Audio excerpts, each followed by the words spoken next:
নমস্কার বন্ধুরা, পং কিচেন নতুন একটা রেসিপিতে আপনাদের স্বাগত জানাই। আমি যে রেসিপিটি করব সেটি ওটস দিয়ে পোলাও। তো তার জন্য আমি কি কি উপকরণ নিয়েছি আপনারা শেষ পর্যন্ত রান্নাটা দেখতে হবে, না দেখলে বুঝবেন না। আর চ্যানেলটি সাবস্ক্রাইব না করলে সাবস্ক্রাইব করবেন, লাইক শেয়ার কমেন্ট করবেন, পাশে থাকা বেল বাটনটি টিপেন, তাহলে যে কোনো রেসিপি আপনাদের কাছে সবার আগে পৌঁছাবে। আমি এক বাটি ওটস নিয়ে নিলাম।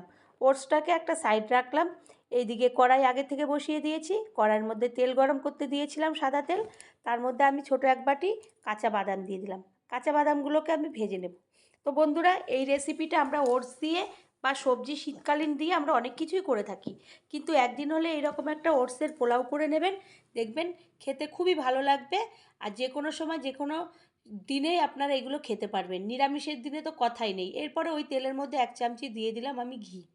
ঘিটা একটু গরম হয়ে উঠলে ওর মধ্যে আমি একে একে সমস্ত সবজিগুলো দিতে থাকবো। প্রথমেই দিয়ে দেবো ফুলকপি।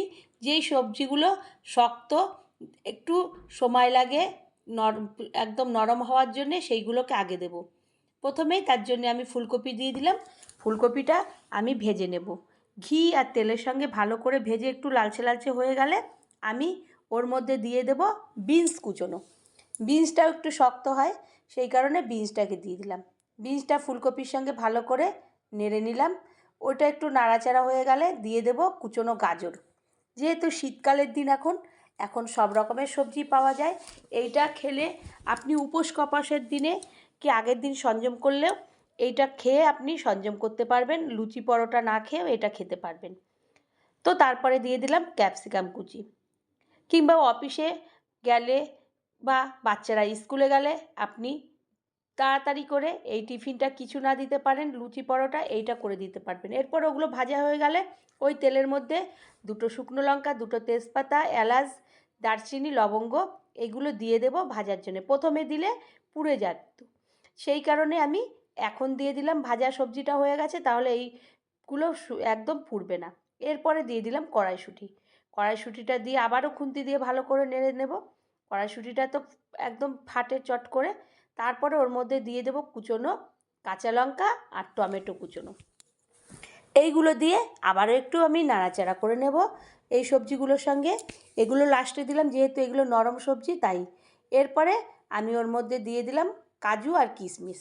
আগে তো বাদামটা ভেজে রেখেছিলাম, কাঁচা বাদাম। এরপর কাজু কিশমিশটা দিয়ে দিলাম, ভালো করে ওর সঙ্গে মিশিয়ে নিলাম সবজিগুলোর সঙ্গে।